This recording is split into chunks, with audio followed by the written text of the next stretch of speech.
Guys, may na-unbox ako dito. Oh. Alam mo yung mukha siyang jellyfish. So yun, bibigay natin to kay Adi. Kasi katatapos niya lang mag-live. Siya yung nag-live ngayon. Adi!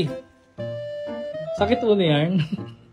Pagod siya guys kasi nag-live po siya. So, ayan, dito sa kwarto nag-live. Ayan yung setup namin. Bibigay ko sa'yo. Jellyfish. Octopus. Alam ba kung ano yan? Lamesa yan. Kakain ka dyan mo papato. Hindi, ano yan? Head massager yan. Alam mo head massager? Oo.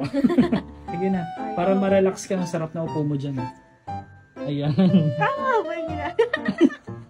Gano'n ba yun? Siguro. So, ayan. Buti na lang maliit yung ulo ko kasya. Sana all. Kasya kaya sa akin to.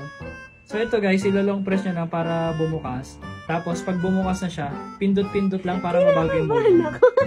Ayan na guys, bubuksan na natin. Ano? Napavibrate sa ulo ko, te. Ayan, nagbabibrate siya guys. Baguhin natin yung mode. Isang pindot lang magbabago yung mode. Yung mode niya ay parang zzz, zzz, zzz, ganun siya yung vibrate niya. Yung next mode, ayan, medyo mahaba. Zzz, zzz, ganun yung vibrate niya. Di ko alam kung naririnig niyo ako na yung nagsasounds. Relax ka na dyan.